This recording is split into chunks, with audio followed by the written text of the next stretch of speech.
શહેરના ચાવડીગેટ વિસ્તારમાં આવેલ મુરલીધરની જગ્યાના મહંત દ્વારા કોઈ બાબતે ઉશ્કેરાઈ જઈને પથ્થરમારો કરતા એક બાળકીને ઈજા થવા પામી હતી। બનાવ અંગેની પ્રાપ્ત વિગતો મુજબ શહેરના ચાવડીગેટ વિસ્તારમાં આવેલ મુરલીધરની જગ્યાના મહંત દ્વારા કોઈ બાબતે ઉશ્કેરાઈ જઈ લોકો સામે પથ્થરમારો કર્યો હતો।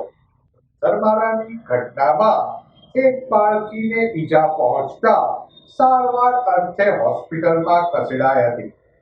ઘટનાના પગલે સ્થાનિક લોકોના ટોળા હોસ્પિટલ ખાતે ઉમટી પડ્યા હતા। સ્થાનિક લોકો દ્વારા આ મામલે જણાવાયેલ કે મહંત અવારનવાર તલવાર જેવા ઘાતક હથિયાર બતાવતા હોવાનો અને એક બિલ્ડરની પણ સંડોવણી હોવાનો લોકોએ આક્ષેપ કર્યો હતો।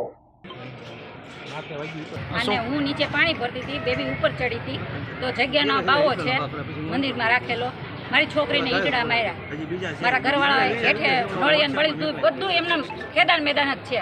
અને અમને અવારનવાર એમ ધમકી દે છે, તલવારું કાઢે છે, ધોકા કાઢે છે। તાર દીકરાને ધમકી દીધી, આજ મારી દીકરીને મારી, એમ એવી જવાબદારી કોણ લેશે? પૂજા કરવા જાય છે એને ગેરનજરે જોવે છે, ગમે એ વસ્તુ કરે, પણ આ મારી દીકરીને છું એનું શું કરવાનું? એમ અત્યારે મારી દીકરી મારે કોલી કરવાની ને, અમે મજૂર કામ કરીએ છીએ, એમ એનું અમારે શું કરવાનું? એમ કે આ બાવાને કરો કાક, એમ અને અવારનવાર આવી તલવારું કાઢે, ધોકા કાઢે। અને બિલ્ડર છે આમાં સોહિલભાઈ કરીને છે, વિઠ્ઠલવાડી દેસાઈનગરનો।